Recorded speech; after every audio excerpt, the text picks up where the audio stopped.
hands. That's over the cell. Actually, I still sell black fat cheese. You had a little problem, didn't you?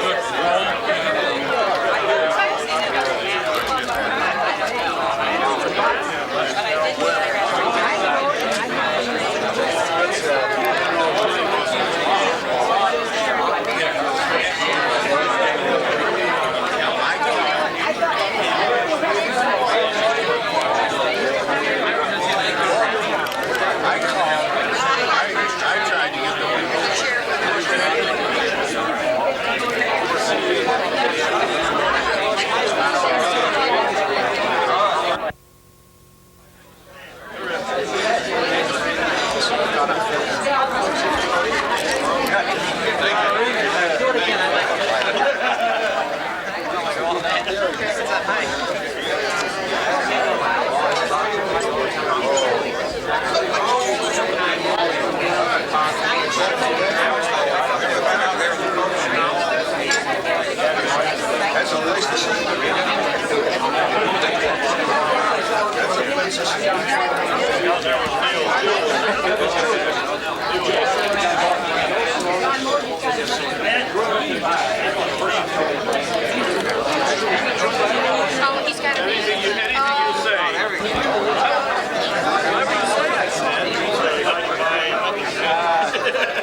Welcome to Utica College. This evening we are going to have a night of good time. This is a night we pay homage, respect, and we go back maybe a few years ago to people that meant something in this community. And what we have done here with the Greater Utica Sports Hall of Fame, we have rejuvenated this individual, this person. And tonight, with a group in this audience of a family and loved ones and friends, maybe we can get a lump in the throat, a tear in the eye, and a smile, because tonight is going to be a very special night here at Utica College. My name is Hank Brown, and I am so glad to be with you this evening. And I know one thing, we are going to have a good time. Whether you like it or not, we're going to make you have a good time, I'll tell you that. And we're going to start things off in the right way. I'm going to ask you to please stand as we are going to have the invocation by my very good friend, Father Felix.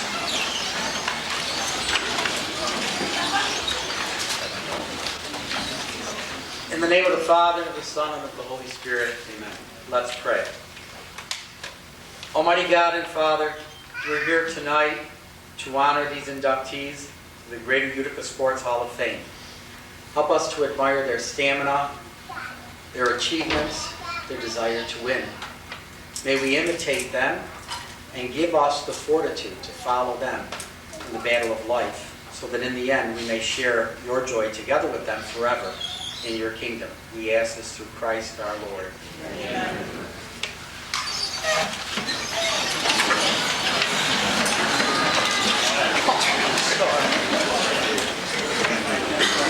Ladies and gentlemen, every organization, every household, every business must have someone that will make decisions, that will channel and direct. We are fortunate with the Greater Utica Sports, the Board of Directors, to have such a man. And it seems every year we always have a great president, and every year the other guy has to really go all out to keep up with the previous president. And this year we have done a lot of work with this young man. He has lost 14 pounds. And because of that, he moves faster, he's smiling more. Our president, Joe Sorge.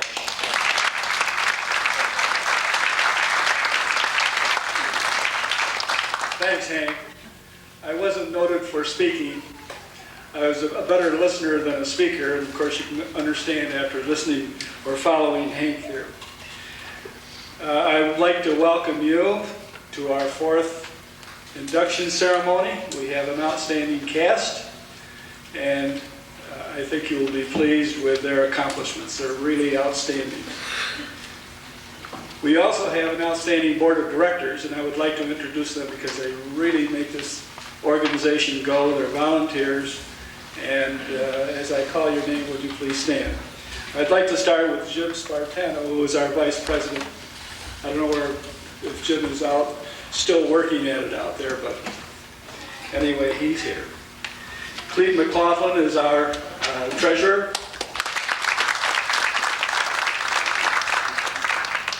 Gil Adams. Gil, you got up in the reception room. Hank, everyone doesn't know Hank. Hank Brown. Jim Spartano just in.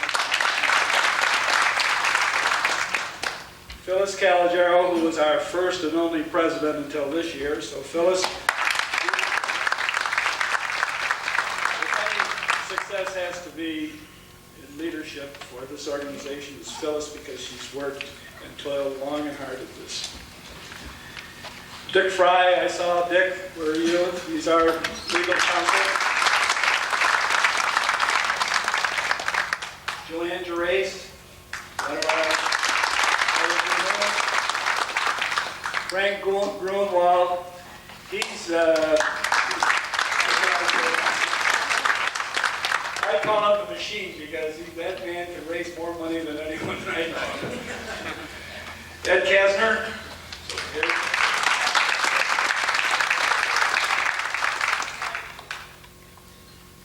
Pat Manlin. Pat is right in front.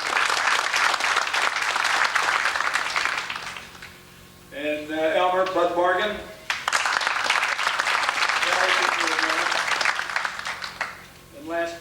least in attendance here is Dr. Mark Shutt. Mark?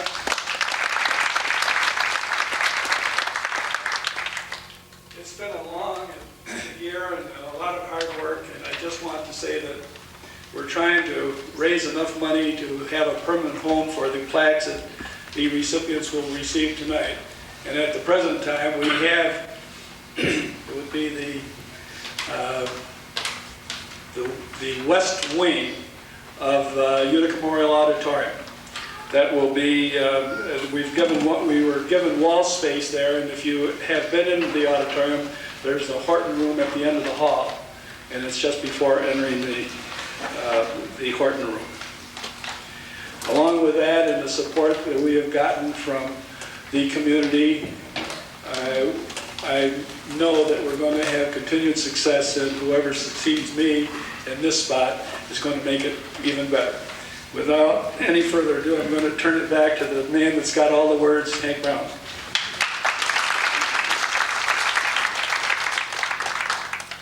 Thank you, Joe.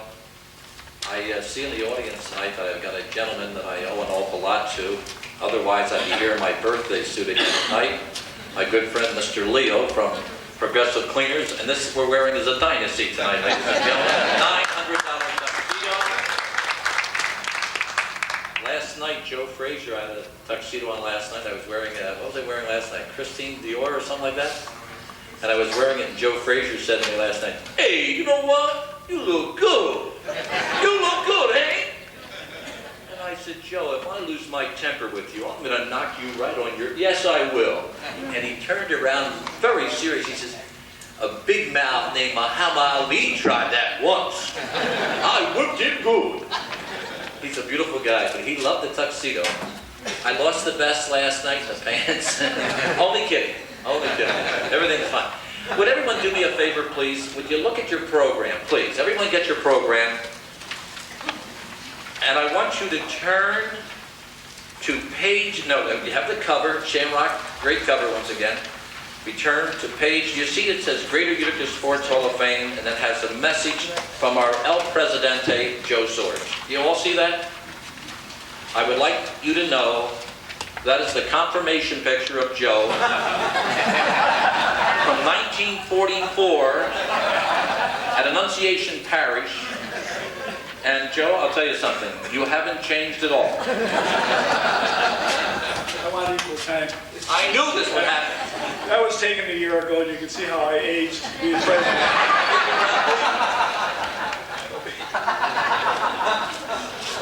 What he's really saying is I'm driving him crazy. You know, isn't life silly? Life has so many trials and it has tribulations, and if we only accept things and we take negative things, we make them positive, we can do anything. We get crosses to bear, and then we find out what love's all about. We have families to lean on, we have people that care, and they want to say, "How can I help you?" And I think this is what makes America the greatest country in the world. I'll tell you something. If anyone loves upstate New York more than me, I have not met them. People say, "Where are you from?" I know I was born, raised, and educated in the city of Philadelphia. But I say I'm from upstate New York, God's country. You gotta go there. I don't want anyone to say, "You from New York?" They'll think I'm from the big city. I'm afraid of those guys. I love upstate New York. I do. God bless us, I do. We're going to get things underway immediately. Without further ado, I would like to mention, is our representative here? Is Chris here this evening? I didn't see Chris. From City Hall? He's not here. The reason why the mayor is not here this evening, usually the mayor goes to about 4 weddings, 3 burials, 6 bar mitzvahs. He doesn't miss anything. It's a very tough job. But he is not here today because his mother-in-law is very seriously ill, and he just had to make a choice, and it was the right choice. Your family should come first in everything. So that's the reason why he's not here. But I'll tell you something Lou Lapola said, and I quote, "The Greater Utica Sports Hall of Fame is a treasure. It is something special." And he says, "We have put light where there was darkness, we have put love where there was hatred, and we put happiness where there was pain. The Greater Utica Sports Hall of Fame is something Utica is proud of in Handshake City." And that is the quote from the mayor, Lou LaPola of the city of Utica. That's his words, and I think it's just great. I really do.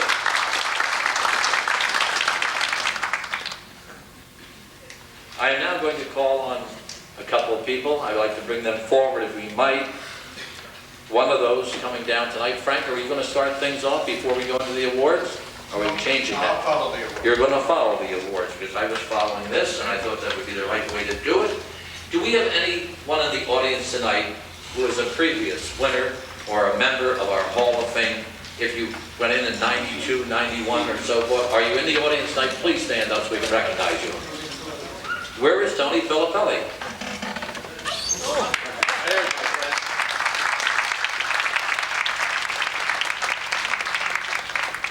For those of you who do not know this gentleman, Tony, stand up one more time, please. This man here, I'll probably embarrass him, but I'm used to it. Tony and I have worked together with ABC Wide World of Sports for about the last 15, 16 years.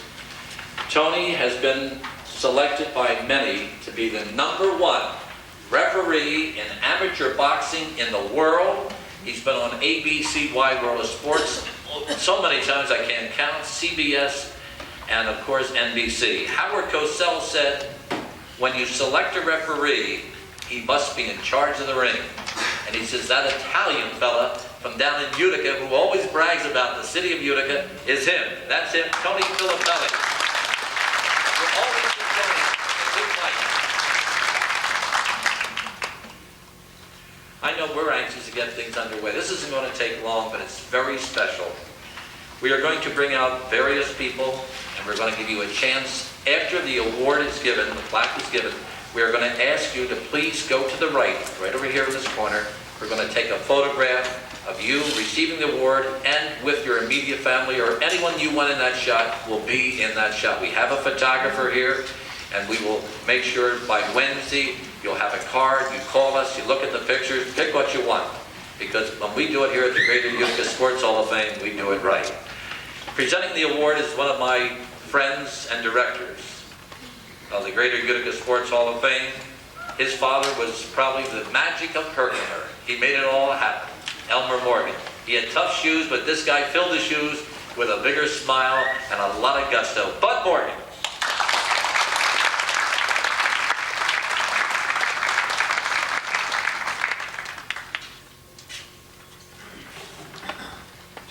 Welcome to all the friends of Mr. Basil. It is really is a pleasure which I have long sought to speak about the memory of Mr. Basil. Just a few short words. Came to this country in 1887 at the age of 4. And at that time, basketball was just being established or invented in Springfield, Massachusetts. And some of the people in Herkimer started playing basketball with a basket and a cabbage. But Frank, I'm sorry, I don't like to call him Frank. It's Mr. Basil. I don't know him as Frank. Mr. Basil got infatuated with the game, played some, and then at the age of 16, he decided that he wanted to get into forming basketball teams. And so he did. And in 1914, some say 1914, and I think the plaque says a different date than that, but we'll read it. But very short years later, his Oswego Indians won the world championship in professional basketball against the Buffalo Germans. And before that time and after that time, he had various basketball teams touring the country, mostly in the Midwest and in the East. In 1920-21, his Basil Globetrotters, he said, was the best team that he ever had. And as a matter of fact, some of the people on that team you recognize. The two Murnane, Jimmy and Eddie Murnane, were on that team, and Mike Roberts. Some of you old-timers perhaps will remember those names. And about in the early 20s, he started to raise his family. And I would like to, at this time, have Sheldon and Eleanor and Lee, please stand over here so you can recognize them. And now, the young fella coming down the aisle is older than I am, so I'm not sure if he can make it or not.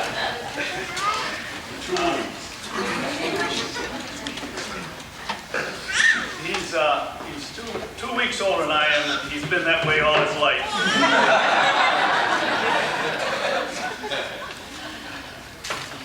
I had the very great pleasure of spending my childhood with the Basil family. We've separated at various times, but we do see each other and send each other cards at Christmas time.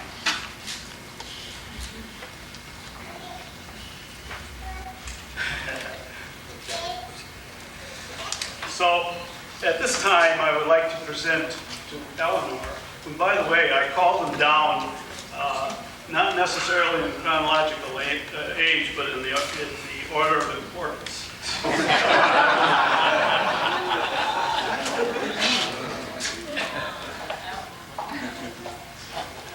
Please don't leave this. All right.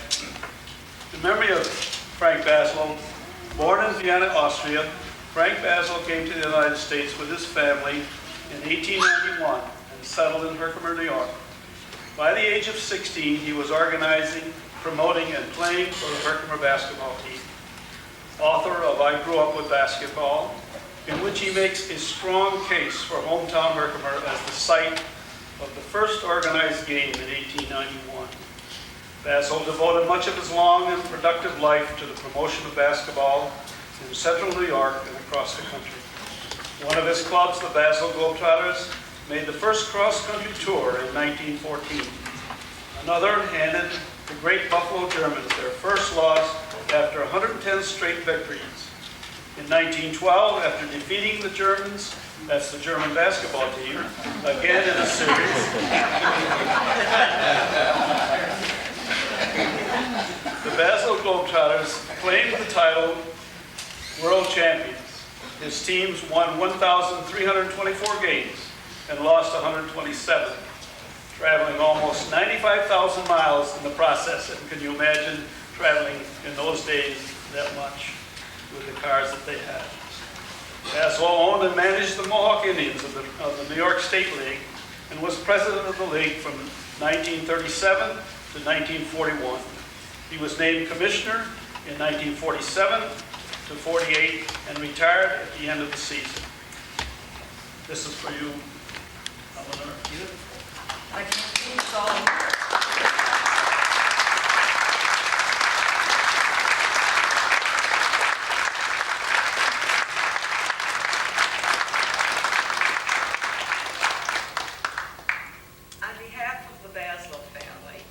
I would like to thank you very much for this honor. I want to especially thank Bud Morgan for his untiring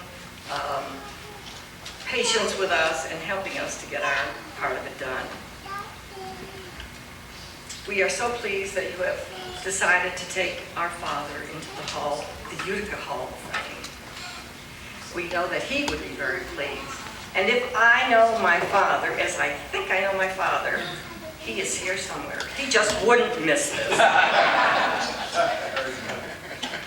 Last week I had a telephone call from a sports editor for one of the papers, a Joe Parman, I believe his name is. And Joe asked me questions that hadn't been asked before, let's say hadn't been asked in many, many years. And I found that it's very interesting because all of a sudden all these ideas that have been lying dormant in my mind, he stimulated them. And I thank him very much for that because for some reason I've always known my father was a great guy. But all of a sudden in talking to Joe, it made me think of what a good, caring, giving man my father was. Once again, I want to thank all of the committee here for being so wonderful and taking my father in and giving us this absolutely beautiful plaque. Thank you. And Joe, I just shall tell you, Joe, if it means losing weight, would you make me president? Thank you very much.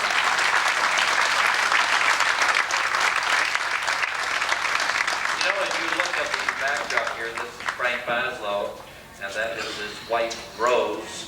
And Rose passed away. The demise of Rose was in the summer of 1956. And I'll tell you one thing. Frank Baslow loved this community. He loved basketball. And he was one of those kind of people that makes the Central New York so wonderful. God bless the Baslow family. Ladies and gentlemen.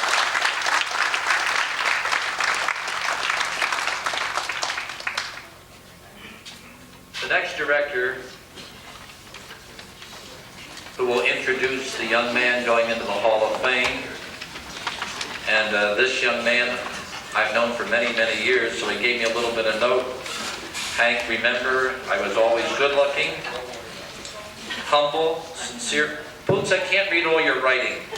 Ladies and gentlemen, Joe Sorge, our president, introducing Bootsy Day.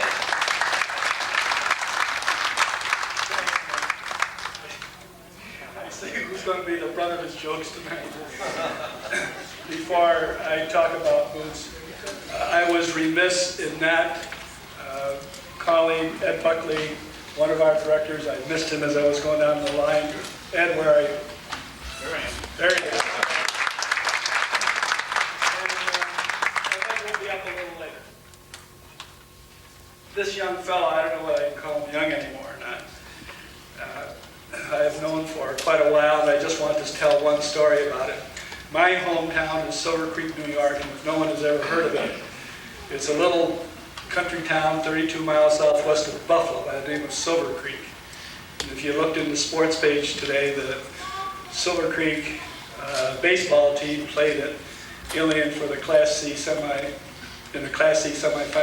championships for the state. They lost 2-1 to CBA from Syracuse. But I am telling you that story because years ago I had gone home and one of the Little League coaches back in Silver Creek came to Mohawk to a Little League tournament. And he saw me on the street and he says, Joe, he said, do you know a kid by the name of Boots Day? And I said, no, not really. I said, he's in the grade school. I'd heard of him, but I've never met him or seen him. And he said, well, you ought to see him. He said he was in the tournament, and every time that he came to bat, he hit a home run. And he said the only safe way that they could play him was to walk him so that he could do the least damage to the team that he played against. And he said, just look and see and follow his career. He said he may have a good career ahead of him in baseball. Well, sure enough, Boots Day did. And with that introduction, I'd like Boots to come up here and then I'll read all about it.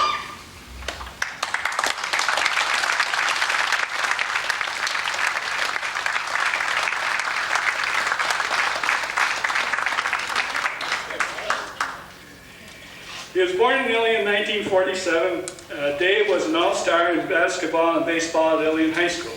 He led the basketball team to 2 consecutive sectional championships and coming to the end of an undefeated season. He was one of a group that was on, they had a 28-game winning streak, I believe. And we would have had an unprecedented third championship, and we lost that game in the finals by 2 points. And poor Boots sat out half the game because he got into foul trouble early. He signed with the St. Louis Cardinals after high school graduation in 1965. After 4 years in the minor leagues, he played 6 years of Major League Baseball with the St. Louis Cardinals, the Chicago Cubs, and the Montreal Expos. As a starting center fielder with Montreal in 1971, he had a career-high batting average of .283. He joined the Detroit Tigers organization in 1975, and his 15-year career with the Tigers included various positions as coach, manager, and Major League Advanced Scout. He has also been a scout for the New York Yankees and the Kansas City Royals. With that, Boots Day.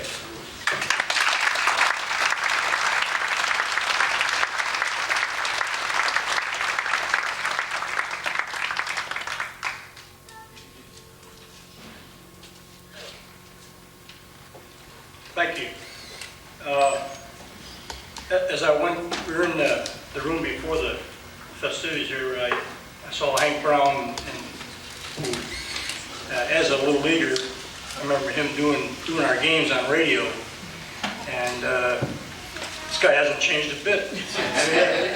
I knew him right away. I mean, I'm going, wait, Hank Brown, I got to know Hank Brown.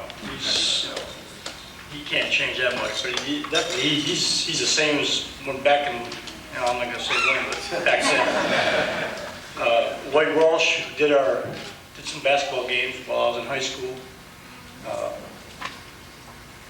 Really liked an excellent sportscaster, and he'll be up here later, so everybody will see him.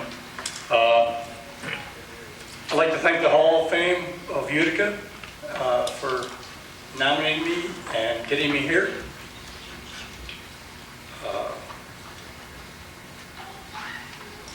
There's a few people I'd like to thank.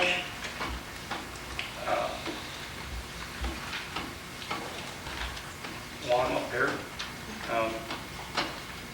My mother, father, who of course wasn't for them, it wouldn't be here. Of course, my mother was my greatest fan, I think.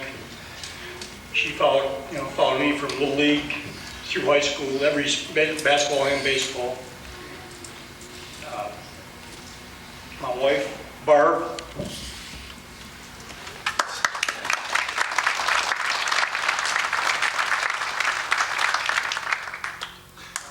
My two daughters couldn't be here because they're having final exams in school, so they couldn't make it. I wish they could, but I think school comes first.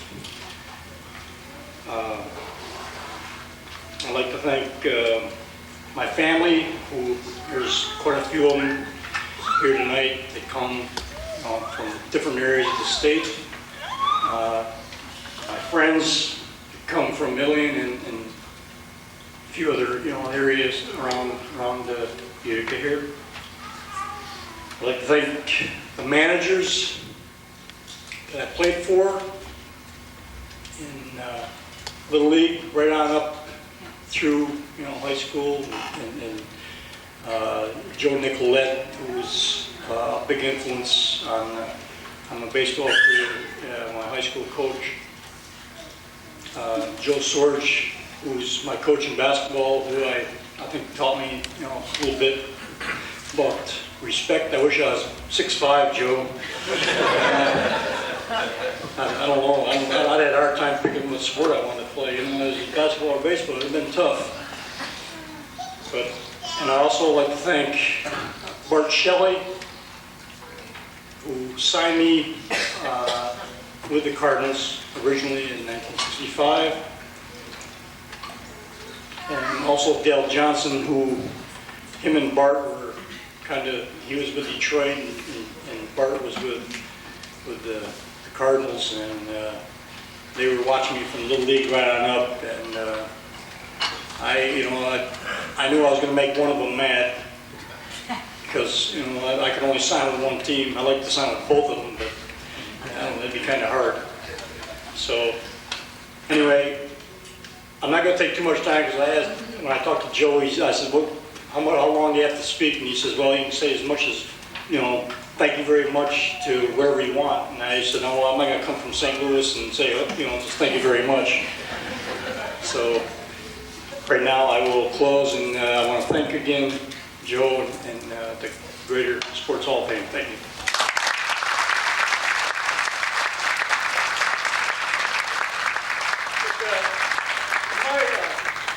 Family come down? Everybody. There's a few. Well, Boots and his family was having the pictures taken by Gary. It's funny. I reminisce, and I thank God for retention. I don't know why. What, did the whole crowd's here for Bootsy Day or what? Fuck house or what? This is something else. The whole team. Those cake eaters from Million. get the pizza pushers from Herkimer, we got a game. You know when something is true, and I remember this, when Bootsy was playing, you saw that very first shot at wide for the Yankees. He played in a league called the Ilian Midget League. And honest to gosh, he used to hit every game 3 home runs. If he didn't hit 3 home runs, the kids used to get upset with him. And I remember he would walk over, and he's right, his mother would be at every game, 3 candy bars for Boots. He got a candy bar for a home run. And I always thought to myself, Boots, if you don't make it, give me a candy bar. I never got 1 candy bar from his mother. Not one. I tell you, he was something. We knew a long time ago he was going to make it. And he's been a fine representation. Bootsy Day from Hilton, New York. Thanks, guys.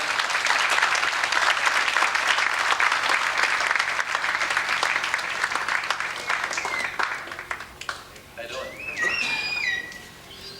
I looked at Barbara and I looked at Boots, and I'm telling you, I like Barbara better. I haven't changed, Boots. I like Barbara better. Jerry Levitt just says, me too. You sly old fox. I'd like to introduce a gentleman who is going to present this award that we nearly forgot tonight, Ed Buckley. Ed, come on down. I'll never forget you, Ed, because you didn't pay for the coffee last week at Tiny's, and Joanne sent me a bill, and I'm a little upset. Not a lot, a little bit. And he's bringing down with a man that I respect and think so much of, besides my good friend Ed, Sam Grudge.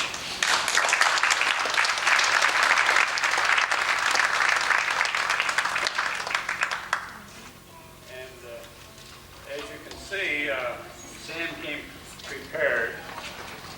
He has his backup trophy. Just no chance. Just in case. I'm not going out empty-handed. No way. But it's great to have another member of the running community join Mr. Boilermaker, Earl Reed, into the Greater Utica Sports Hall of Fame. And it's a special pleasure for me to induct Sam. We've shared the same roads and the tracks many times over the years, and I have nothing but admiration for his accomplishments. Sam has great durability. 120 marathons translates into over 3,100 grueling miles, and preparation for each one of those entails hundreds of miles of preparation, training miles. And outside of the long-distance running world, Sam continues to serve the youth of our community in many ways. And his deep faith and devotion to God and country is an inspiration to us all. And the plaque reads, born in Pittston, Pennsylvania, Sam served in the U.S. Army Air Force as a physical training instructor, where he established an Army Air Force record for consecutive sit-ups. So he had durability even back in those days. After the service, Sam Gratz came to Utica, where he became a recreational counselor and a special education teacher. He played soccer and won state-level honors in handball and racquetball. He coached track and cross-country and officiated at soccer games and cross-country meets. Sam started long-distance running at age 46, and since then has completed 120 marathons, 21 of them being the Boston Marathon. His remarkable tenacity and friendly, outgoing spirit were recognized by the city of Utica and the county of Oneida when they established Sam Gratz Day on August 8, 1990. Congratulations, Sam.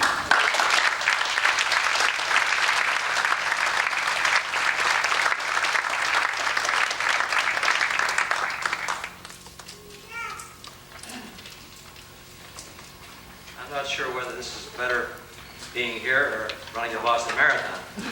It's tough either way. My insides are going in and out. But I wrote some information down here because I wanted to make sure I didn't miss out on anybody.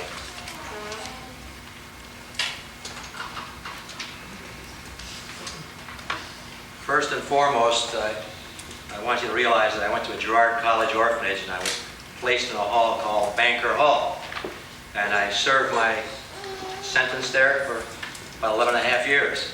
So I graduated from that hall and now I'm in this hall. This is another tough one. But getting things in order, I want to start off. Just bear and be patient with me. First and foremost, I want to thank God, our Blessed Mother, my guardian angel, the saints, and the poor souls in purgatory for interceding in my behalf. I guess someone up there likes me. Without their assistance, I wouldn't be standing here tonight in front of you. They gave me the spiritual help and encouragement to fulfill my purpose and mission in life. Secondly, I would be remiss if I didn't thank the people and organizations who interceded in my behalf. I want to thank personally the following. Jonathan Pleva, my cross-country runner from Utica College, for submitting my nomination. Jonathan, would you stand up, please?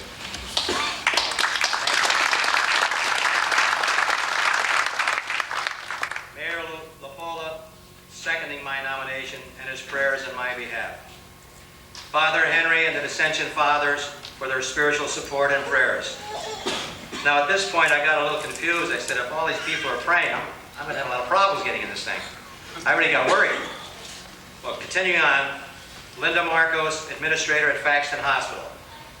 The Greater Utica Sports Hall of Fame, Board of Directors, and Mr. Chris Basher, Nominations Chairman, and its elected committee. Thank you very much. All of the TV stations and sportcasters, the radio, the press, the Utica and the Herkimer newspapers, and the media at large. Jim McDade, Joe Vaccaro, Tom Hovey, and Art Golden, my running gurus. It was Jim McDade who called me last night and said, Sam, I can't make it, but knowing that you're religious, spiritually I'll be with you this night. And he always told me, he always quoted Satchel Paige, never look behind you as somebody who will be gaining on you. And many times in a race I thought of Jim, and the people would be passing me in a race, but I never relinquished my position. They took it.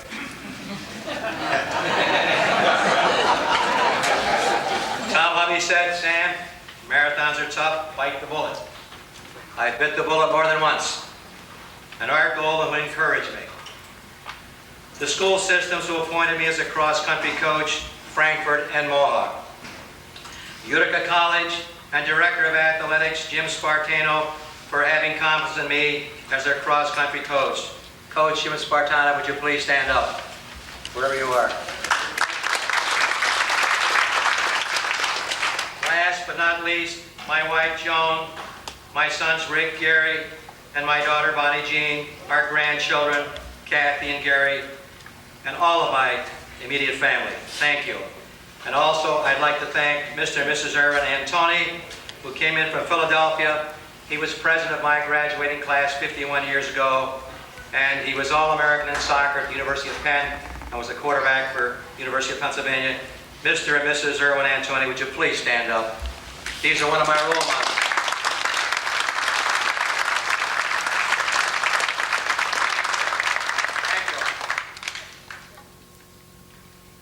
Without all these fine people and organizations, there wouldn't have been any coverage. I would have been an unknown identity or a statistic. Thank you once again. I consider myself a very fortunate person to be here tonight among this elite, and illustrious group, to be part of this nucleus, this highly selected and talented group of people. I am very humbled and gratified that you have found a place in your home for me. I hope that with the grace of God, that I will live up to your expectations, that I will never let you down, and that I can be a positive influence for you and your community in a commendable fashion, whether in the field of athletics or community action or wherever my services are needed. This honor, this election, I hope, is a stepping stone to another hall, Heaven's Hall of Fame. I know that this will be a lifelong struggle for me, so I will be more than gratified if you will continue to support me with your prayers. The battle isn't over yet. This is going to be my longest marathon. In closing, thank you once again for your support. You have not only touched my life, with the lives of others, my family and friends. It's a great and outstanding honor. If I had my way, you would be all in the Hall of Fame. I'm here first because it is God's will and because of your intercession. I don't know how I can repay you. I guess I was at the right place at the right time. As you know, a stranger was passing by. You went out of your way and took him in and found a place for him. Thank you for this niche, a home in Utica's Greater Sports Hall of Fame. In closing, I would like to take a phrase from Stephen Gerard, the illustrious founder of the orphanage that I attended. His philosophy has been mine since age 7. My deeds must be my life. When I'm dead, my actions will speak for me. God bless all. Humbly, your representative, Hall of Famer, Sam Grudge. God bless you all.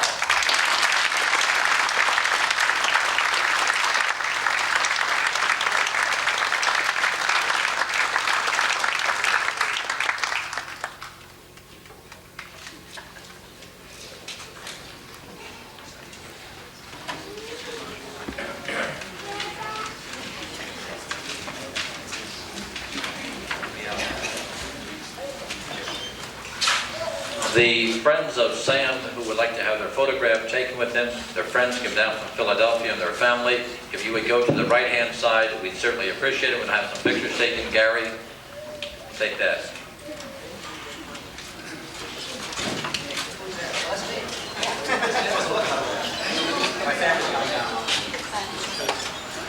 John. Ted. Tony Rose. Ted. Here comes the gang, and I'll tell you something right now. Here's something that he doesn't know, and I'm going to pass this on to you. Ralph. Come on. Luke. I had the opportunity to know when Sam was a little guy, he had a hero. And I think each and every one of us tried to emulate someone that is special. And I think we should also realize every boy, every little boy, every little girl should have someone to emulate. Well, the person that he emulated called me the other day. I'll tell you a little bit about him. I think, Jerry, you'll tell me who this is. He was selected the greatest football player, the greatest running back in the United States from 1850 to 1950. He was the Century, voted the best football player, triple threat in the United States. He was an All-American at the University of Georgia in 1946. He won the Maxwell Trophy Player of the Year in 1946. He was the Rose Bowl MVP, Sugar Bowl MVP. He comes from your hometown, and he said hello. The town of Pittston, Pennsylvania, the one and only Charlie Trippi. Charlie Trippi, personal friend, make sure, let you know, Pittston, Pennsylvania knows Sam Grudge. Congratulations, Sam, from Charlie Trippi. While they're taking the photograph, I probably want to go overboard a little bit on the line. All the wonderful people that receive awards, and I do this quite a lot, I'm around a lot of wonderful people, and I love what I do. Sam, that baby's a little bit higher than me, and I think I'm getting a little upset. Not a lot. I've changed diapers, I walk floors. Okay, competition. That's what I came here, it was unbelievable. I was going to stay for a year. It's 36 years. When I got married, we had Colleen, Kathleen, Celine, then kerosene, Vaseline, and nicotine. My mother told me to be careful. I married a New York girl, and I did. First 12 years, 6 children. Colleen, Kathleen, Celine, Daniel Patrick, Timothy Patrick, and Kevin Patrick. And there's that oversexed woman up there. Would you please rise, young lady, please? Would you please get up? She won't get up. That's the problem. That's why we had all the kids. I kept on saying, get up!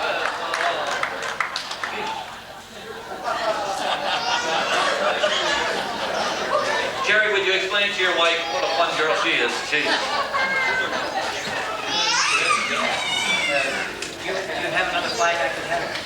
Sam, you took the floor. I got Charlie Trippy. What else you got? I want another black. Another black. Go sit down, will you? You know, Sam also is, I kid around and everything else. Sam is the only guy that I know, Billy, you'll love this, the only guy that I know, I bump into him in the sauna, in the showers, at the YMCA, the KFC. Never have I ever seen Sam without a miraculous medal around his neck and a scapular around his neck. Never have I. Sam, you run in it, don't you?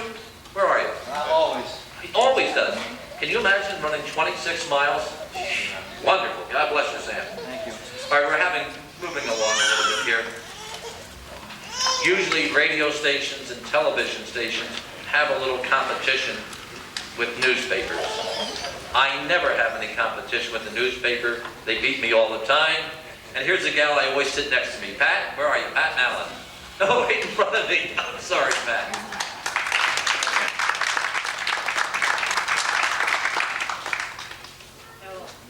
When I think of Walt Jeff, I think of a man who had compassion for his fellow man in the community and the youth of the community.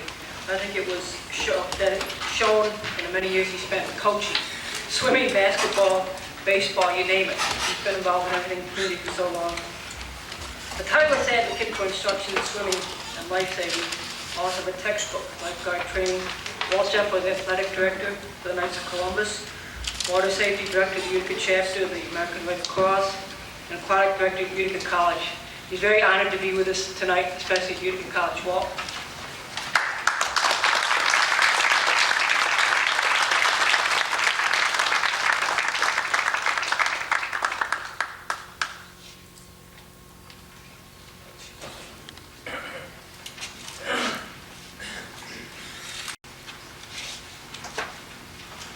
Born in West Utica in 1914, Walt Jeff attended Utica Free Academy, where he started in bowling and track. Thereafter, he turned his attention to water safety. He became a tireless advocate for swimming, instruction, and lifeguard training. He wrote the book Lifeguarding, was athletic director for the Knights of Columbus from 1947 to 1965. Water safety director for the Utica chapter of the American Red Cross from 1949 to 1979. And aquatic director of Utica College from 1965 to 1979. Organizer and coach of the Utica Swim Club for 18 years. Jeff developed the first men's and women's competitive swim teams at Utica College, where he was also the principal designer of the college's new swimming pool. On a national and international level, he was a finish line judge and a diving judge at the Pan American Games in Chicago in 1959. Congratulations.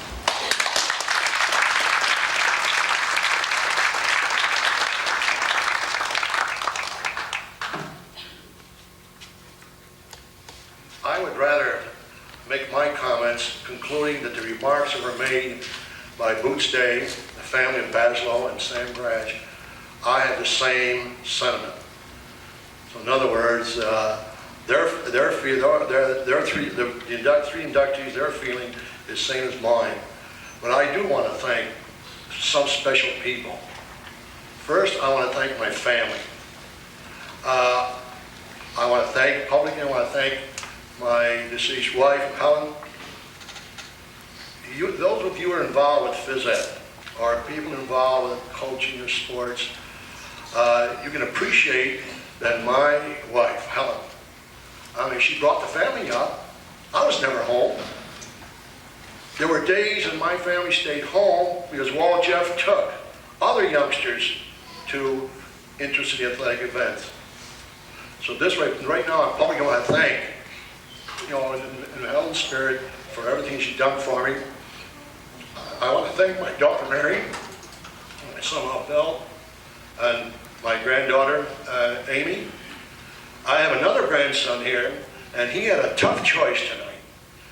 In other words, he was going to be here, but the last minute, he's playing Little League ball in Risky. The coach called him up, and they're playing at 6 o'clock. He had a decision to make, go to Grandpa's doings or play ball. He's playing ball because that's what Grandpa wanted to do. But again, I do want to thank all those people that had the pleasure of serving. Those people understood me. Incidentally, for the Basil family, when they showed that picture of that basketball team, The player on extreme right was my predecessor, Mike Roberts, of the Knights of Columbus. I was his assistant for 12 years. And he talked more about Basil because he played with him, and I know an awful lot about Frank Basil through Mike Roberts. I do know the other inductees. I know them personally. And to me, I mean, I want to share my concerns and my happiness with those inductees. Regarding the thanks, I want to thank Pat for being my worship. She's thin. She's lost a lot of weight. Pat, I want to thank you very much for being my chaperone, my host. I do also want to thank the board of directors of the Greater Utica Hall of Fame people, and also I want to thank Utica College for making a presentation here, because Utica College is my second home. It's true, I was here 26 years. I'm still here. I have one program. So again, I want to thank Utica College, I want to thank the board, and of course, again, I want to thank the officers of the board, of the Hall of Fame. But lastly, again, I want to thank my family again, and you too, Pat. Thank you.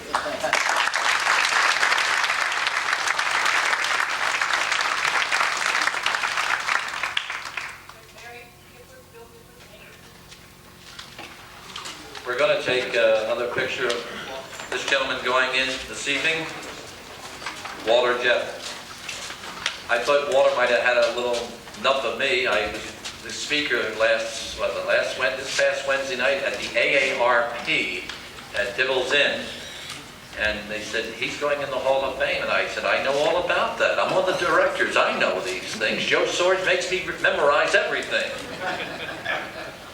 Could you feel this evening sitting here, could you feel the love that emulated through this man, that he transmitted tonight?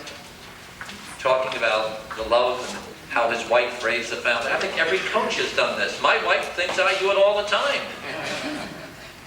But then again, what can I say? Oh, this is one of my fun people. The next man I've known, I think it'll be 1,001 years Wednesday. This guy has a special ingredient, and it's called laughter and comedy. And to introduce him is one of my favorite people, Joanne Gerace. And Billy Bill.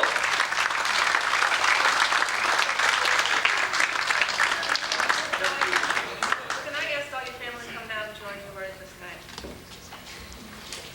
Come on down. I just want to say this is an honor for me to give this award. I've been in minor league baseball for about 12 years of my life, and what we do in minor league baseball is that we try to get fans in our stands, and we do that by trying to get someone in there to, it's by promoting, and we try to get someone in there to bring the crowd in, and that was Billy Mills' job for many years. And Billy, I wish you could have really you could have helped my attendance out a lot, believe me. I just wanted to let you know that I'm really honored to present you with this award. Born in Utica in 1924, Billy Mills played baseball and basketball at both Utica Free Academy and Proctor High Schools.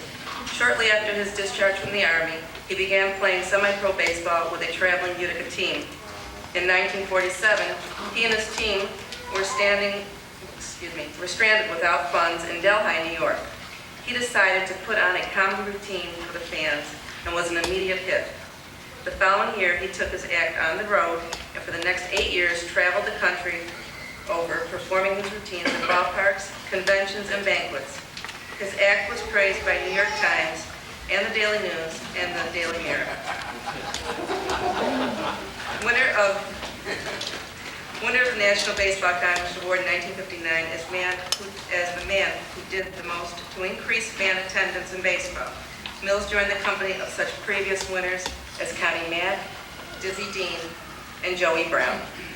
My honor to give this award to Joey Mills.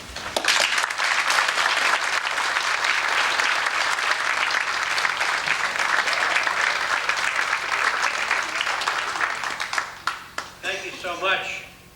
First and most important, I'd like to meet my lovely wife, Jeanette, and the rest of my gang that are here. Let's be again, you know. wife Jeanette, my son John, my daughter Priscilla, and my grandson Jason, who a week ago today pitched a no-hit, no-run game for the Whitesboro freshman team. I'm very happy indeed to receive this award. Father, it's nice to see you, and I'm reminded of the story they tell about the young priest who all during the years of his study prepares a very wonderful and good for 45-minute sermon, and yet after his ordainment, how disappointed he was when Sunday after Sunday, his pastor had notes to read from the bishop, and this young priest never had a chance to deliver this very wonderful and worthwhile 45-minute sermon. And finally, one Sunday morning, he's asked to take care of a mission church out in the country at 7 o'clock. He was there bright and early preparing, and how disappointed he was that only 2 farmers showed up that morning for Mass. Couldn't have been your parish, brother. And yet, despite the fact that only 2 farmers present, this young priest delivered his 45-minute sermon, both barrels right down to the wire. When Mass was over, he divested himself, he walked around in front of the church, he greeted the 2 farmers, he said, "Boys, I want to thank you for coming. One question, how did you like my sermon?" And one of the farmers, the spokes of the 2, said, "I'll tell you, Father, we're just a couple of farmers, and we've got in the fields to feed the hogs, only 2 of them show up, we don't dump the whole load."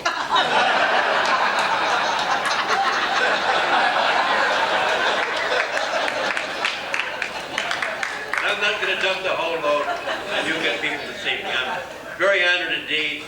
I was blessed with a wonderful mother and father, and a wonderful family, and a dear wife, who I'm also very proud of, and they're been a support to me all my life. I'd like to say that I'm just proud to join this distinguished group of people that have been inducted into the Hall of Fame, and the prestigious men that are going in tonight.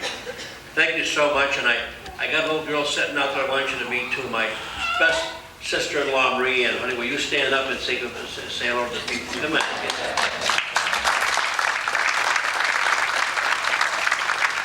Jasmine, the camera, I want you to stand up too, honey, if you would. Thank you so much. I'm very proud. Tonight I'm very grateful to the Greater Utica Sports Hall of Fame. Thank you so much, and thank you, everyone. Thank you.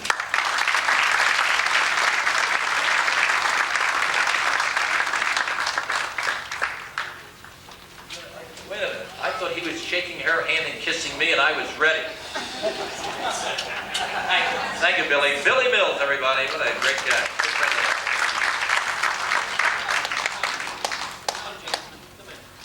You have to come down. He paid the $10.11. Get down here, will you? Now, if we get enough up here, we can play Dave's team, you know what I mean? Come on, Jan. Come on. Brianne, come on. You know, tonight, as they're taking the photograph, I'm very honest within myself. I feel in this room so much love tonight. It is here, and maybe somebody's embarrassed to say, "I love you," or I don't like to say love, it takes away machoism. In this room tonight, I feel the love, I feel the respect, and I feel the memories. And that's what we're doing tonight. We're making memories. And I can't think of anybody better to spend my time with this evening than you people here tonight. Give yourself a round of applause. You're a good group, really. Is Gary taking the shot? Oh, he did take the shot. The last time he took a shot, he spilled over his shirt. Remember, Gary? The shot you spilled on your shirt? You got it? Yeah, fine, bud. Wonderful. You're not getting a front row again, buddy. I'll tell you that. This is your last time up front.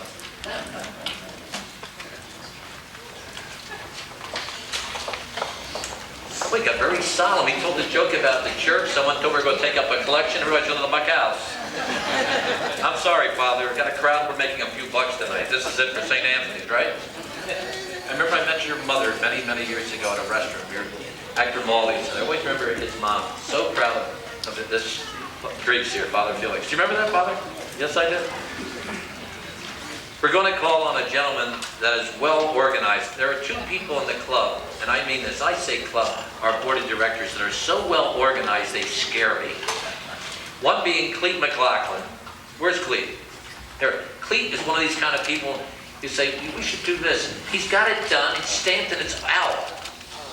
And the other one is very similar to that, and that's Gil. And where is Gil? Gil, here comes Gil. My friend Gil Adams, ladies and gentlemen, one of the members of the board of directors. We have the best board of directors. Honest to God, what a good group we got.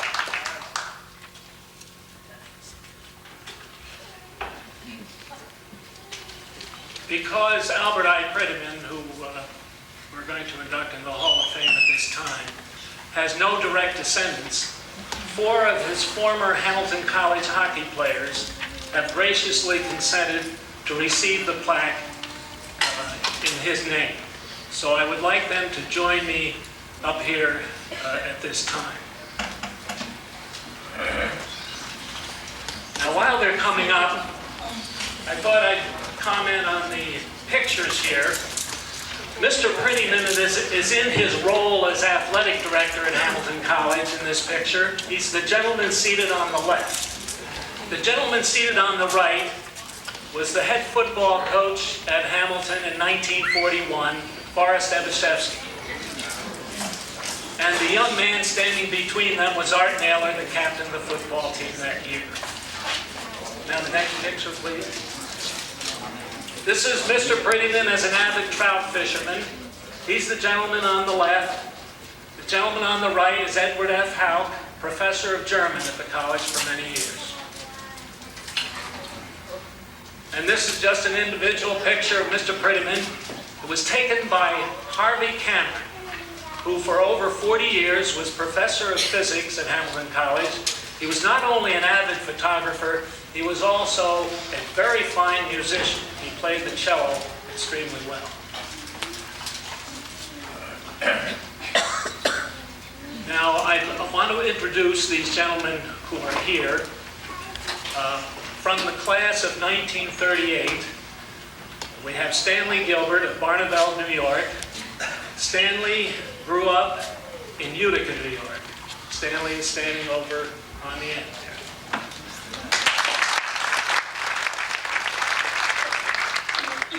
From the class of 1936, we have Dr. Warren Montgomery from Buffalo, New York. And Warren grew up in Buffalo, New York. And he's the next one in.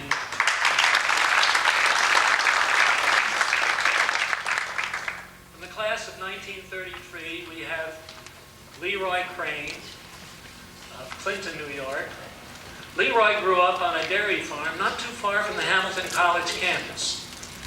And for many years in his younger days, his nearest next-door neighbor was Albert I. Prettyman, the gentleman we're going to take into the Hall of Fame tonight. Leroy is the third. And last but not least, we have Ken Skagel of Billerica, Massachusetts. Ken grew up in Clinton, New York, and he's at the class of 1932.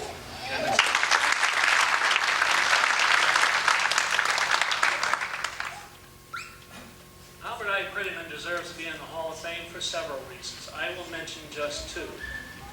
One is that he was the man who brought ice hockey to the greater Utica area.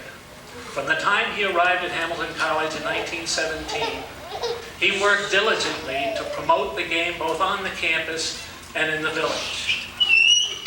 He started an intercollegiate team the very next year and coached it for 25 seasons with great success. He also was instrumental in getting a team started at Clinton High School in 1925. And many young men joined to play the game with great enthusiasm. And so 3 years later, there was a ready supply of talent to form the Clinton Hockey Club. The Clinton Hockey Club was formed by the late Mr. Ed Stanley, who we inducted into this Hall of Fame 2 years ago. And Ed Stanley organized the Clinton Hockey Club and brought it to fame as one of the best amateur teams in the country. And after World War II, it became the professional Clinton Comets that filled the Clinton Arena to capacity 3,000 strong every Saturday night with fans from all over the Mohawk Valley. And certainly forms the background for the current slogan in the greater Utica area, pro hockey and proud. Now, the other reason that Mr. Prettyman belongs in the Hall of Fame was his remarkable achievements at a national and international level in the sport of ice hockey. To quote from a statement by the American Hockey Coaches Association, which was issued at the time of Mr. Prettyman's death in 1963. More than anyone else, Al Prettyman was responsible for the development of ice hockey in the colleges of this country. Now, one of the reasons for this was that Mr. Prettyman started the NCAA Ice Hockey Rules Committee in 1925 and served as its chairman for 18 years. To go back to the quote from the coaches, a period during which American college hockey grew by leaps and bounds. Now, Mr. Prettyman was also a member of the Olympic Ice Hockey Committee for the Winter Olympics of 1932, which were held at Lake Placid, New York, and also for the Winter Olympics of 1936, which were held at Garmisch-Partenkirchen, Germany.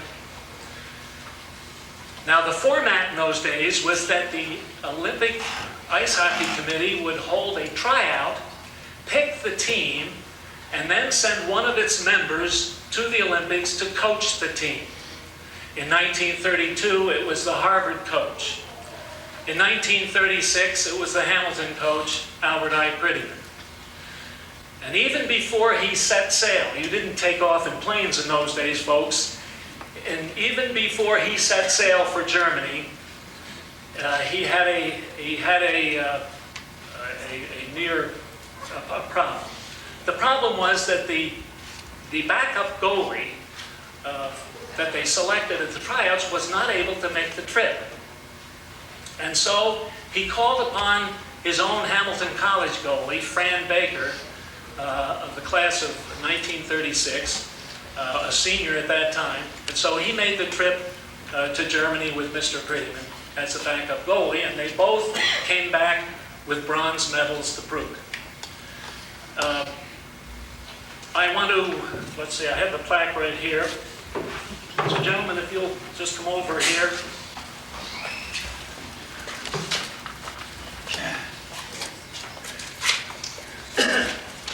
Gentlemen, you have brought great honor to the memory of your hockey coach, Albert I. Prettyman. You have brought great honor to your alma mater, Hamilton College. And you've brought great honor to the Greater Utica Sports Hall of Fame. And we are very grateful to you for that. So it is my pleasure to award this plaque to Albert I. Prettyman and have you accept it in his behalf.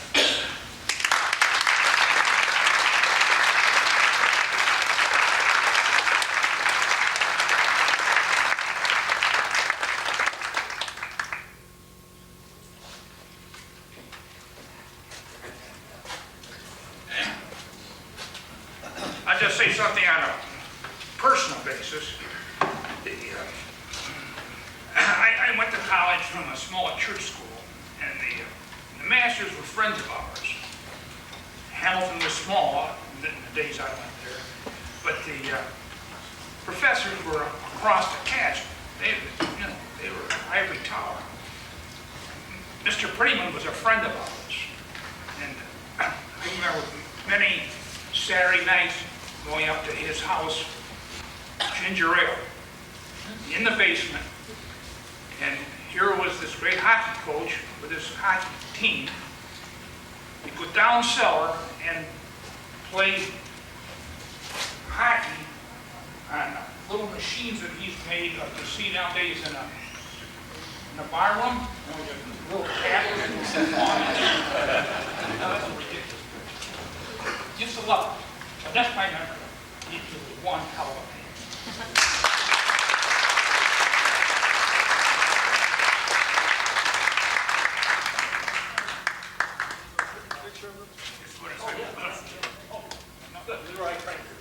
One word. In addition to being a very nice neighbor, excellent hockey coach, he started golf at Hamilton College. And very few people know that he was a left-handed golfer, one of the first, and not the best golfer at that, but completely dedicated. I watch him play many, many times. And the strange thing about it was that our dairy farm was right parallel with the third hole, which is a par 4, on the golf course.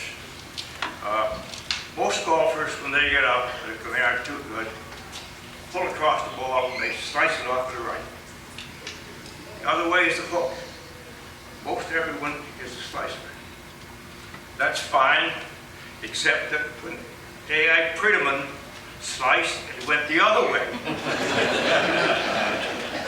Into my dad's cow pasture. And my dad was a very good farmer, and he had good fences. And it was no fun to cross that fence without breaking it and get your golf ball. And after a while, he got tired of going through the fence, and he and my dad had a little meeting, and they decided to put stiles in. Maybe you don't know what stiles are, but you put 2 posts down here with an opening in between, and on either side you'd have 2 additional posts. The cows couldn't turn to come through, but the golf could just walk through. And that was the biggest deal for the Crane Dairy and A.I. Pritiman, and we all lived happily afterwards.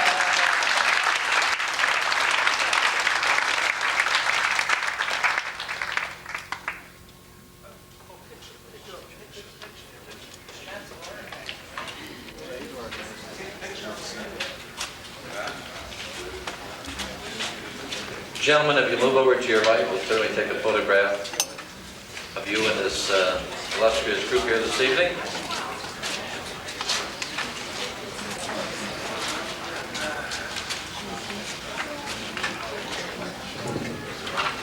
You know, it's funny. This man has certainly passed away. These gentlemen come from the classes of many, many years ago. I believe 32, 36, 38. And 32, 33, 36, 38, right? The love they still have for their coach, coming from Buffalo, coming down from Massachusetts, it's there. And I guess lots of times we're a little shy, a little chagrined to say it again, but it's love. It is there. The next gentleman coming up this evening,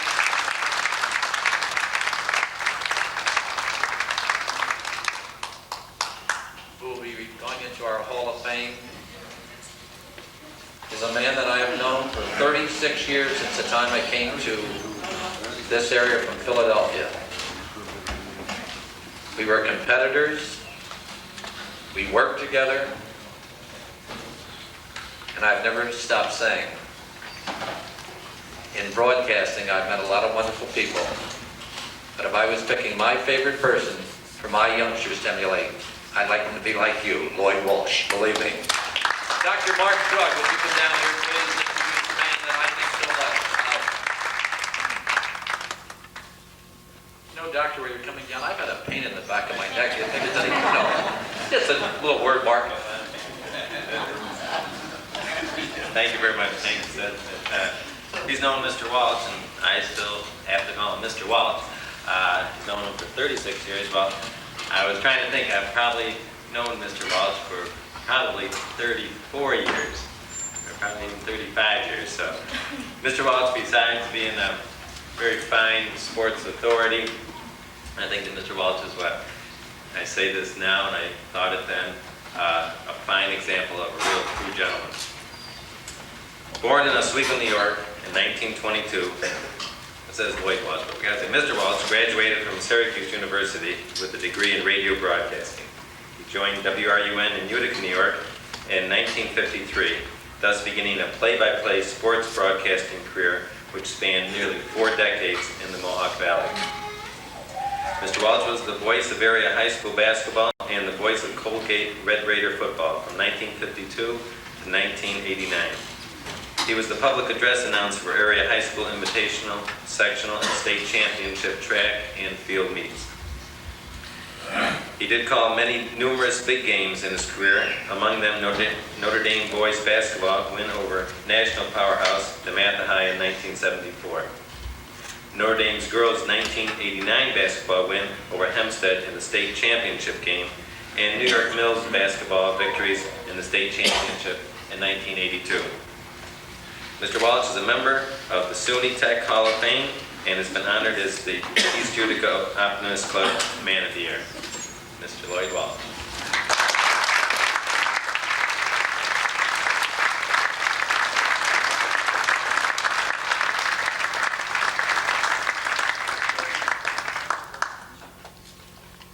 Your name begins with W, you just sit there and ride. Look on the bright side, it's W, what could be after that?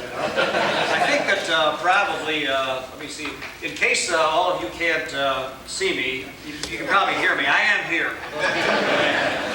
I think probably I'm like Hank, us radio guys, you know, when you make some of your living by talking into a microphone for a long, long time, sometimes they find it hard to get it away from you, Hank. And I think you and I are in that category. I was thinking perhaps about doing what the minister did at the church service. There were two little boys in the congregation, and one of them was a visitor. And the other little boy was explaining the various parts of the service to him as it went along. And finally, the minister came to the part where he walked over and was going to deliver the sermon. He took his wristwatch off and laid it right in front of him so he could see it. So the little boy that was a visitor whispered to the other one, and he said, "Well, now what does it mean when he does that?" And the other little boy said, "It doesn't mean a damn thing." I was going to take it off here, but I think instead I'll just watch myself, that's all. You know, it really is a great honor to be a part of the proceedings tonight, that's for sure.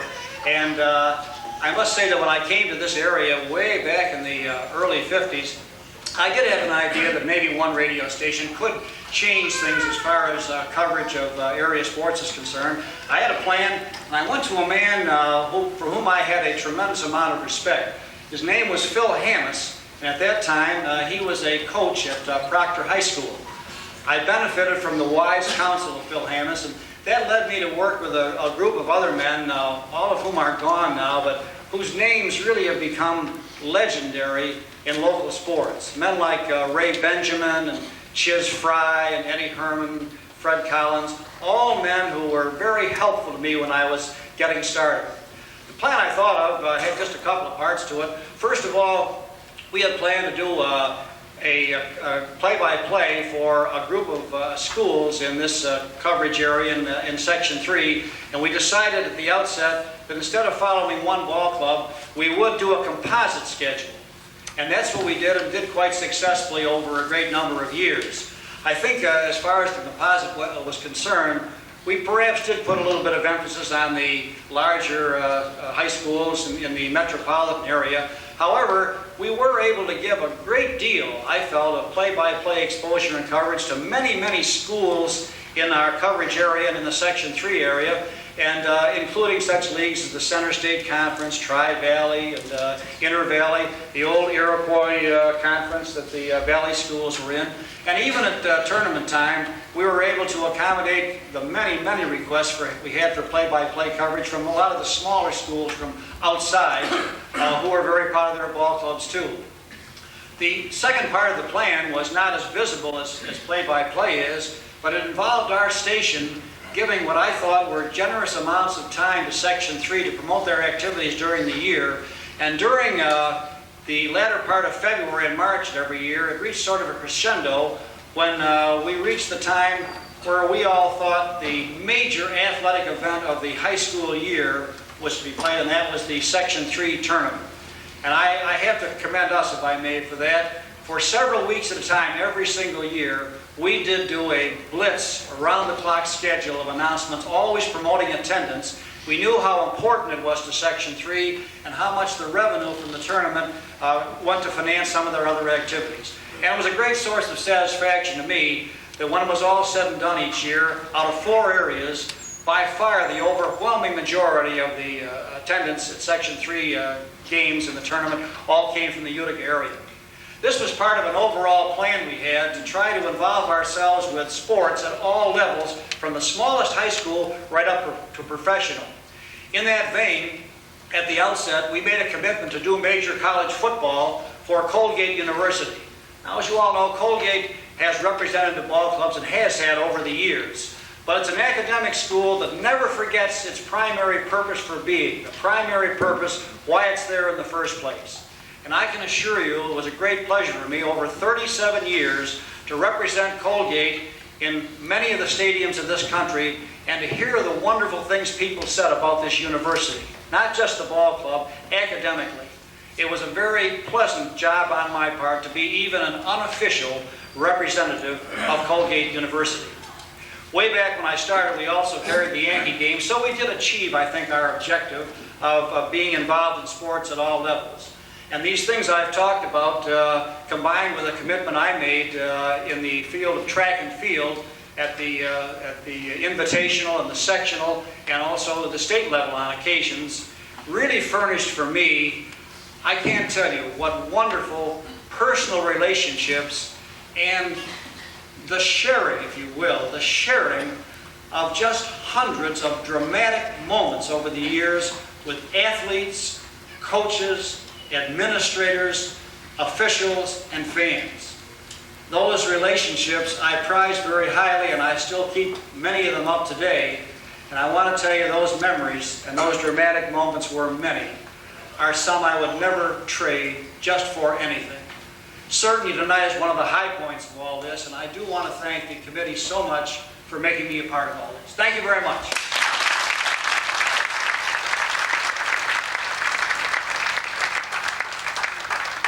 We've had such a parade here. I have 2 of my 6 children here, and I'd like to introduce them, my son Dave and my daughter Sue.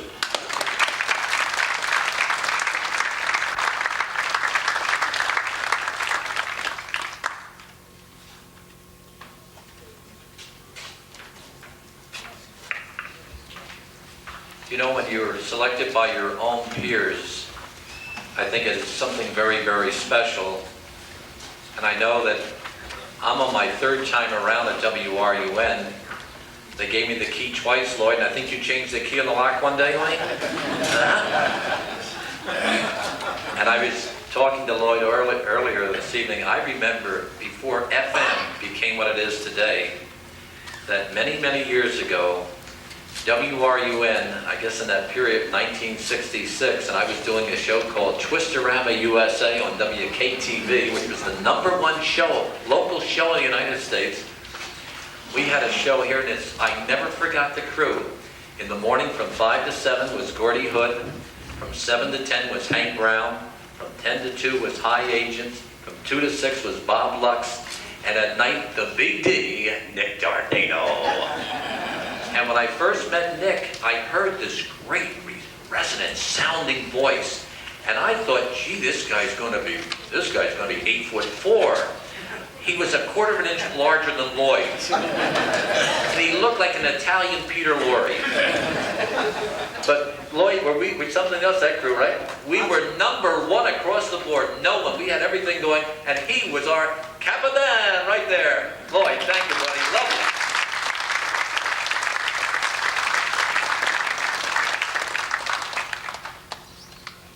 Now I'd like to introduce to you the man that makes money come out of rocks.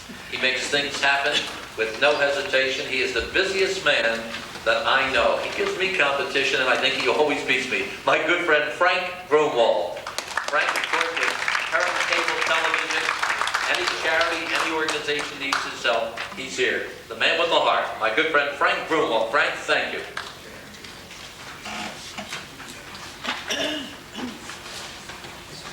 We've had a very interesting and lengthy evening, so I won't keep you here that long. We have some goodies in the other room, and Henry will tell you, Hank will tell you about that shortly. And I'm thirsty. Anybody else thirsty? The Mohawk Valley Tradition Awards, and we have them all listed on a plaque here, and these folks will all receive certificates indicating that they have been helpful to us. You know, every organization needs money to function and to stay in business. And this organization is no different. And we had just started 4 years ago. We have been very successful, I think, in this area. through your help and a lot of other folks' help in this community, in these communities, because it certainly crosses the borders of the county. So what I'd like to ask is that each of you think about this organization as we leave here tonight, and we start work tomorrow on next year's award ceremony. And certainly we hope that within the not too distant future we will have a very permanent place for all of our plaques to be on display, because each one of you who received plaques here tonight and those who received plaques in 1990, 91, and 92 will be on display someplace. At the moment we have the inside wall, as Joe mentioned earlier, in the auditorium, and that may be our permanent place. We hope we're going to make some place our permanent place this year. But let me just mention quickly those that the Mohawk Valley Tradition Awards that we are granting this year. They are in your book if you'd like to follow along. In recognition and appreciation for significant contributions and support for the Greater Utica Sports Hall of Fame, in its efforts to credit outstanding achievements in the field of athletics, these are the listed ones. The City of Utica, through the Mayor and the Common Council, who let us use City Hall and the council chambers for our meetings, and Chris Basher, who is the head of the Utica Youth Bureau, is the fellow that you can all send money to, only make it payable to the Greater Utica Sports Hall of Fame.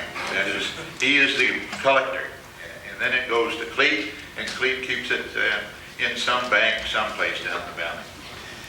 Here on cable, of course, we've been involved with this organization from the start, Jerry Kelly and myself. JK Independent Lumber Company.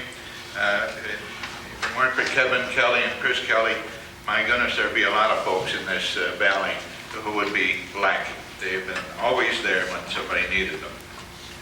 The Niagara Mohawk Power Corporation, Price Chopper Supermarkets, the Radisson Hotel, the Utica Center is our official host for the inductees who have to come from a long distance. Joanne Gerace's New Tinies, not too far from here. And Joanne is here, and she'll invite you all to stop down tonight if you'd like. You may have to break into your pocket, but stop in and see her anyway. Certainly Utica College for providing this forum and this place for us to have our meetings. They've done it right from the beginning, from Dr. Simpson right on down the line. The folks have been just great here at the college.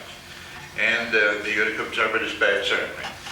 They help us to promote our events each year and to highlight our personalities.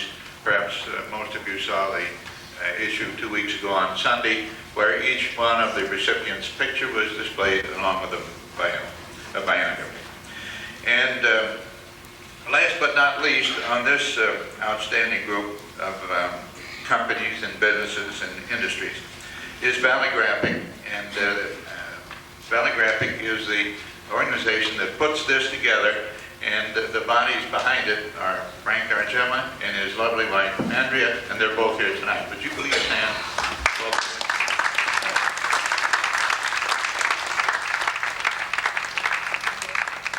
You have no idea how many times this thing has been read by them, by me, and many others.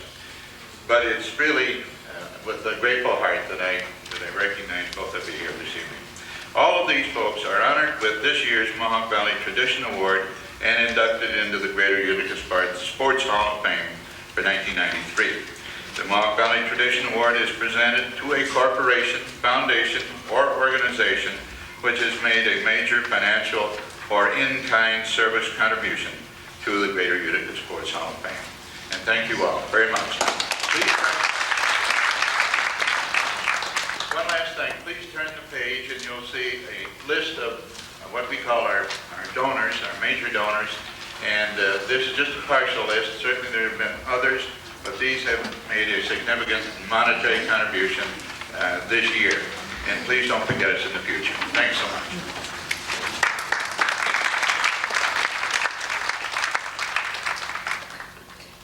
Ladies and gentlemen, we're getting to the point where we're going to remind you when the festivities are over here this evening, I'd like everyone to go up these steps, turn left, right directly across the hall, and be our guests. We're going to have a get-together, we're going to have some refreshments and some fun. So we want you to, right after this is over, we want you to know, and you certainly are invited. I'd now like to turn things over for our benediction to my very good friend, Father Felix from St. Anthony's here in Utica town. Let's pray. Almighty God and Father, we thank you for the honor that you have shared upon us tonight. We know that all blessings come from you, and we are one in the celebration of your love. Help us to remain one in love and prayers. May the fellowship that we share tonight not only touch our lives, but touch the lives of those who follow after us. We make these prayers through Christ our Lord. Amen. God bless you all. Everyone hold up for just 1 second. I have found right outside the building, and I believe it's a gal's, it could be a guy's, it is a gold bracelet, and it is, I'm sure it's real gold. Wait a minute. Yep. Did someone lose a gold bracelet? Guy, gal? It fits me. It does fit me, ladies and gentlemen. If you don't, I've got it right here. Anyone lost the bracelet? I do want to thank everybody, remind everybody, the Board of Directors, Monday we have a meeting at Joanne Drace's, the new tidings, okay, on State Street. Baslow family, please get over here for pictures, Baslow family. Ladies and gentlemen, you go to the door to the left, see all your traffic lights be green and all your skies blue. Take care, be good, and God bless you, everybody. Thank you very much for coming down tonight.